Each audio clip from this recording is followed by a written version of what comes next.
Bom, pessoal, estamos de volta aí com física. Agora é a vez da frente 2, módulo 10. Termodinâmica 2 é o nosso título. E nessa parte a gente vai dar uma olhada nas leis. Deixa eu só comentar rapidinho aqui. Na verdade, são 3 leis, não necessariamente numeradas de maneira cronológica. A lei zero, a gente já viu lá no início da calorimetria, que fala que o calor passa espontaneamente de uma região onde a temperatura é maior para outra região onde a temperatura é menor, a fim de atingir o equilíbrio térmico. Essa é a lei zero. A primeira lei, no final das contas, ela recebe o nome de primeira por importância, né, por questão hierárquica. Mas ela surgiu depois, na verdade, da segunda lei.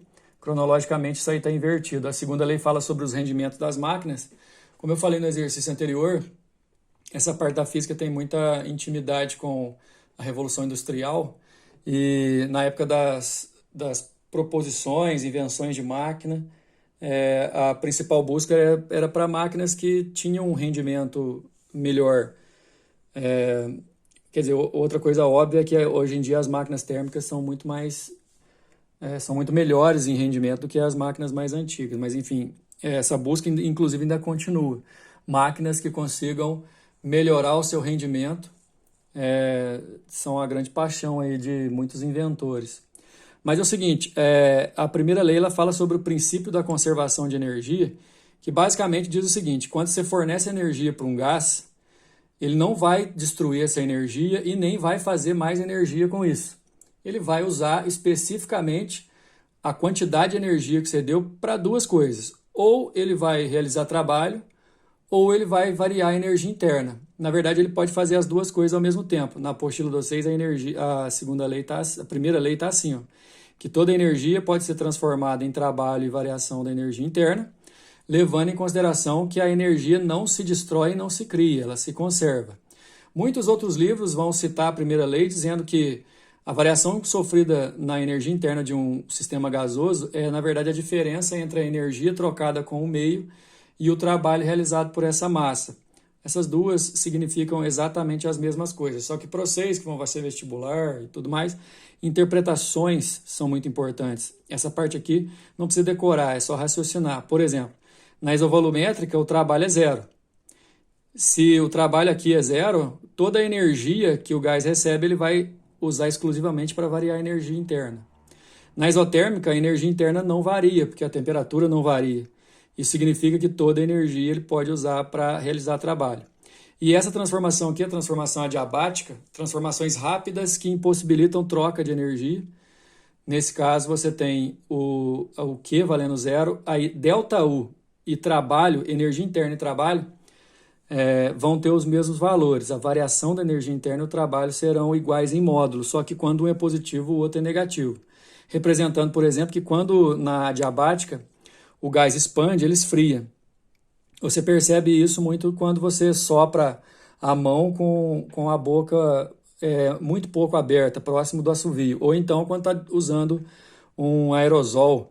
Quando você usa, o gás expande muito rapidamente, ele precisa usar a energia dele para poder expandir, aí a sua temperatura diminui. A segunda lei, ela vai falar, na verdade, do rendimento das máquinas térmicas, só que antes de falar da lei em si, eu preciso que vocês entendam o que é uma máquina térmica. A máquina térmica vai usar o gás como grande agente transformador. No final das contas, é assim, você vai fazer com que o gás realize trabalho em cima de alguma coisa, para elevar algum objeto, para empurrar algum objeto, enfim. Os motores a combustão, por exemplo, funcionam dessa maneira. O gás vai receber uma quantidade de energia na fonte quente, parte dessa energia ele realiza em trabalho, só que o gás não pode voltar para a fonte quente para poder receber mais energia, porque senão ele vai entrar em colapso. Na verdade, ele nunca consegue transformar toda a energia que ele recebeu na fonte quente em trabalho. Aí ele precisa jogar a energia sobressalente numa fonte fria. Não necessariamente gelada, viu, gente? Por favor, não confunda. A fonte fria só precisa estar numa temperatura menor do que a fonte quente e que o gás, depois dele realizar trabalho. Depois que ele despeja toda a energia que sobrou na fonte fria, aquela energia que sobrou porque ele não conseguiu transformar tudo em trabalho, ele volta ao seu estado natural, estado inicial, para poder iniciar um novo ciclo. Recebe energia na fonte quente, realiza trabalho, sobra energia, joga o que sobrou na fonte fria. Volta na situação inicial e assim o ciclo se inicia. Agora, a segunda lei fala exatamente que não existe máquina que operando em ciclos tenha um rendimento de 100%. Não tem máquina de 100% máquina térmica, viu, pessoal? Não esquece disso, que tem muita questão que vai falar desse jeito, que a máquina tem um rendimento de 100%. As máquinas que podem eventualmente ter um rendimento acima do normal, chamado rendimento máximo ou ideal, são as máquinas de Carnot. Daqui a pouco eu falo sobre elas. Agora, em termos do rendimento, é assim que você vai calcular. Ó. Onde Q1 é a energia recebida na fonte quente e Q2 é a energia jogada fora na fonte fria. Na falta das energias, você pode usar as temperaturas em Kelvin também, respectivamente, viu, pessoal? Agora, todo ciclo, você tem ciclo de diesel, você tem o ciclo de Carnot, propriamente dito, você tem o ciclo de Otto, que é o ciclo que a gente usa no nosso motor a combustão no carro. O ciclo de diesel, por exemplo, é no motor 2 tempos, até em homenagem a ele, que aquele óleo que a gente usa como combustível chama óleo diesel, enfim, só uma curiosidade. Mas o ciclo de Carnot é esse aqui, ó, ele é formado por duas adiabáticas e duas isotérmicas, mas na verdade de forma alternada. Por exemplo, o gás começa num estado, aí ele vai, por exemplo, sofrer uma compressão adiabática, depois ele explode, uma compressão isotérmica, aí ele pode explodir de forma adiabática, bem rápida, aumentando sua temperatura, depois fazer uma nova transformação isotérmica para voltar ao estado inicial numa nova adiabática. Essas duas aqui, você tem que saber que o ciclo de Carnot é formado por essas duas, de forma alternada. O trabalho do ciclo vai ser essa área aqui, que você não vai precisar calcular nunca. O ciclo de Carnot tem sempre esse jeitão aqui, esse desenho, viu, pessoal? Guarda essa imagem. Só que ele, apesar de ter rendimento máximo ou ideal, a pergunta é, será que as máquinas não podem usar isso? Na verdade, a resposta é não, porque essa máquina tem um rendimento máximo, porém, vamos dizer assim, em termos de eficiência, ela vai pecar, porque ela precisa, para cada etapa, de um tempo extra para poder entrar em equilíbrio para sofrer a próxima etapa. É como se você pensasse no motor do carro, que funciona a 4 tempos, da seguinte maneira, entra a gasolina é comprimida, aí você espera um pouco. Aí, de repente, a gasolina explode, aí você espera um pouco. Aí, de repente, ocorre a nova exaustão, aí você espera um pouco, e aí o gás volta ao seu estado inicial. Aí sim que o carro vai andar. Quer dizer, é inviável por conta de não ser eficiente. Já em termos de exercício, pessoal, vai lá na página 77 do módulo 10. O primeiro exercício é um exercício teórico, ok? Ele é só de marcar a alternativa correta. Já podem marcar aí, a alternativa correta é a letra E, que fala que qualquer máquina térmica real que opera entre reservatórios térmicos de T1 e T2 de temperatura, com T1 maior que T2, T1 é a fonte quente, né?